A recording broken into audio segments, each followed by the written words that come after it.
Hello, friend. Robert Bevan here, author of the Caverns and Creatures series of comedy, fantasy novels, and short stories. With me is Sam West, and today we're talking about the spell Maddening Darkness. Wow. It's so dark, I can't see. 8th level. Evocation spell. Xenothar's Guide to Everything. You with me? Cast in time, 1 action, range of 150 feet for the class. Opponent's roll material, a drop of pitch mixed with a drop of mercury. Duration, concentration up to 10 minutes. Magical darkness spreads from a point you choose within range to fill a 60-foot radius sphere until the spell ends. The darkness spreads around corners. A creature with dark vision can't see through this darkness. Non-magical light, as well as light created by spells of 8th level or lower, can't illuminate the area. Shrieks, gibbering, and mad laughter can be heard within the sphere. Whenever a creature starts its turn in the sphere, it makes a whiz save, taking 8d8 psychic on a failed save, half as much on a success. For warlocks and wizards. So, 60-foot radius, big area. Yeah. 8d8 damage isn't the best, but I actually think this has got a lot going for it. All right. I wasn't too super keen on it. It's one of those things. It's called Maddening Darkness. I want something more than damage and darkness. I want people going cuckoo bananas. I mean, I entirely agree. Components are pitch and mercury. Like, you're giving people mercury poisoning, screwing with their brain. I want some kind of maddening effect outside of. I mean, it's psychic damage, which I guess counts, but not enough for me.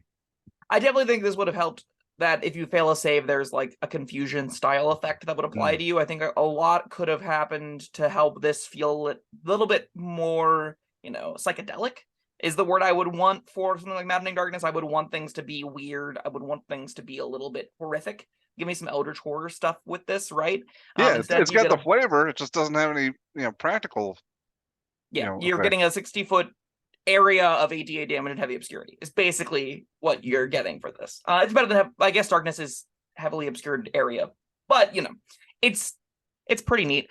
I really like this specifically with Devil Sight, which is a sorcerer or a warlock one that lets you see into the magical darkness. I also really like this whenever you can stick things that are difficult terrain underneath it. So if you're doing builds with teammates that are locking down areas, if you've got a druid that really loves plant cards in the party, if you've got people that are setting up big areas of difficult terrain, a Maddening Darkness on top of that's going to kill a lot of things. 8d8 damage in a 60-foot radius is 120-foot sphere of murder is good. Like, you can just stick that out on a battle map. It's going to be like a circle of death at the front side, and the back side it's like 16d6, d8 damage. That racks up really fast. And to the point where, like, even because the radius is so large, 30-foot creatures can't dash out of it. If they're at the center, they move, they dash, and they're at the edge. And then they're like, well, I guess I'm taking another 8d8 damage for existing in here. That's a bummer. So that's a great place to start, I think. Beyond that, you do kind of have to work a little bit to make it good, but when you do make it good, I think it's a great top end.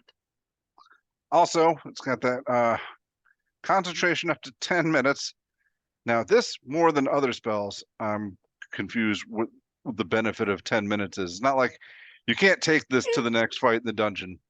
Yeah, I absolutely agree. Hypothetically, this gives the use case where, like, if you would want to use darkness to obscure where you're going, you could, like, set it down. No one wants to pass through it for 10 minutes and give you a little bit larger of a window to escape, but there's, like, 3 dozen spells that do that better at way lower cost. Like, Sleet Storm is definitely what you want over this at that point. Right? So the 10-minute duration is a little bit like, I guess we have a really long fight on our hands, and that's where you would want Maddening Darkness, but it'd have to be a hell of a fight. Yeah. They're definitely either going to die or get out of the area within the first minute. Yeah. But within the first 12 seconds, right? It's going to be within a couple of rounds. Well, I mean, you were talking about, like, plant growth and stuff and things you layer on top of Maddening Darkness. So, yeah, you can get a couple rounds out of this, but I don't know that I can't see you ever needing 10 minutes. I really wish this spell had the words when you cast the spell and at the start of the creature's turn, it would deal the damage as opposed to just at the start of the creature's turn, because this does give you only 1 instance damage as opposed to 2 out the gate. It's an 8th level spell. Let it do 16d8 damage. That'd be pretty sweet. I still think you're pretty likely getting 16d8 damage out of that, and that's probably good enough. Is the darkness useful for anything else? Normally it's a downside more than an upside, but again, if you're specifically a warlock with Devil Sight, it's an upgrade.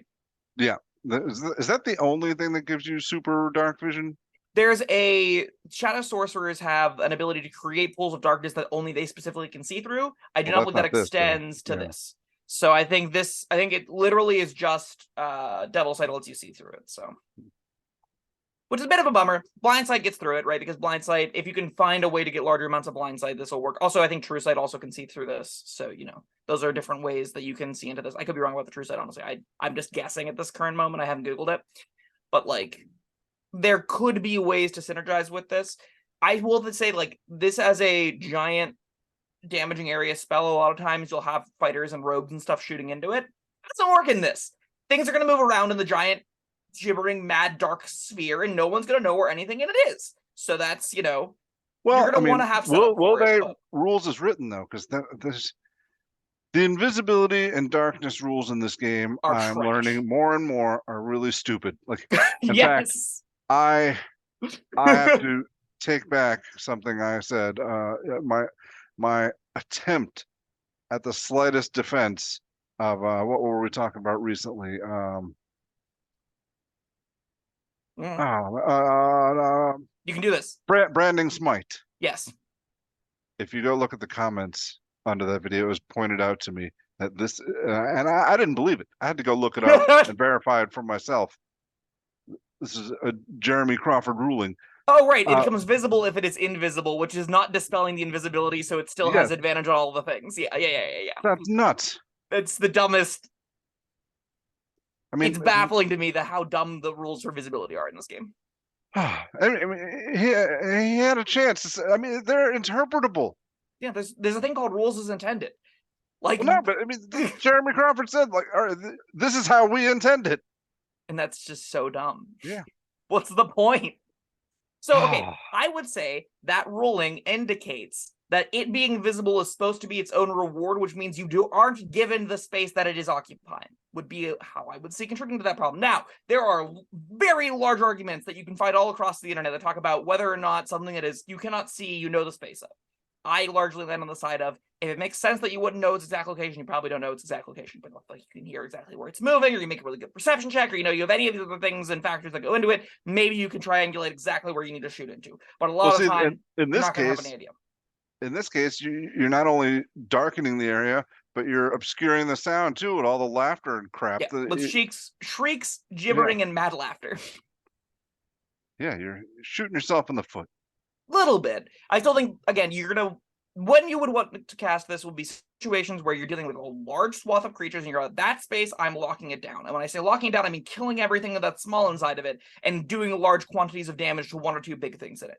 And that's a great place for an 8th level spell slot to be. I probably overrate this a little bit. I do like the fantasy a lot, but I really think it's not that hard to get 20, 48 damage out of this. And if you get that much damage out of it, it's good. It's fine. It also is a big payoff for the push builds that you love so much, right? Yeah. Also, and I take back what I said. All right, you're not shooting yourself in the foot with the laughter and shrieks and whatever. Which I have to assume that is what's causing the psychic damage. Good, great point. It could just be the darkness is doing it, Bob. Who knows? Maybe they're just really afraid of the dark, every single monster. But not afraid of a regular darkness spell. Correct. I do also think there's meaningful upside to say that dark vision doesn't see through it, so there will be situations in dark environments where this is super darkness, and super darkness is valuable. Just having a giant way to say, I'm going to block out the sun with a 120-foot radius sphere of super dark vision can be valuable against darkness can be valuable against a lot of different kinds of creatures. You would definitely want to be doing the damage whenever you do that, because otherwise it's just a glorified enhanced darkness. But you can position this in some interesting ways to get a lot of juice out of it for the kind of thing it creates. Yeah, I agree. It's not bad. I really need. I want a complete overhaul of darkness and invisibility rules, and I want some more interesting maddening effects. That's a big one to me. This game deserves to delve a little bit deeper in, if they call something wacky or weird especially, or mad, or any of the crazy mind-destroying effects, let them be a little bit crazier, right? Yeah. Throw Crown of Madness on every single creature in this area. That seems sweet. Just flailing around aimlessly in the darkness. What's not to love about that? All right. So I guess I have to judge this in the game that we're playing, not the game I imagine that would be better. But so in that case, I guess I would rate this. I'm gonna go middle of the road and give it a 3. I entirely agree. It's still, so this does fail in one big area, and it's an area that I think is important. This doesn't do anything lower level spells can't, and I think that is to its disservice. At the same time, it's a giant, decent area of effect damage spell that pays off a lot of builds, so like it existing is probably net positive. Well, area of effect damage plus duration. Yeah. What else do we have competing for that? Because you can't compare this to Fireball as long as you have a reasonable opportunity to keep creatures in it for more than one round. It would look like a Blade Barrier, right? Blade Barrier is a giant persistent area of a damage that does a similar thing. This area is fairly large. This is going to be like a persistent circle of death, is a way to kind of think about it. But we have lower level spells that do area effect damage in a fairly large area. We have lower level spells that do persistent damage in large areas, like the wall fires and stuff, right? Like this isn't a new effect. It's in a big space, and that's notable. That's why I think it's a 3 still. It's in doing decent damage, which again, still deserves a 3. But this isn't like reverse gravity. This isn't like even Earthquake destroys a bunch of stuff. This isn't animal shapes. This isn't any kind of, all of a sudden I have a completely new ability that plays the game in an entirely different way. And I kind of ask that of the 8th level spells because what the best of them do. All right. Well, that was Maddening Darkness. Thank you, Sam, and thank you, everyone, for joining us. Let us know what you think down in the comments below, and we'll see you next time. Bye-bye. Thank you for watching. If you found this helpful, informative, or entertaining, I'd really appreciate it if you hit the like button below. You needn't smash it. A gentle tap will suffice. If you want to see more videos like this, subscribe to the channel. And make sure you check out the links in the description, where you'll find my Caverns Creatures series of comedy fantasy novels, Sam's full review of the spell, and other fun things.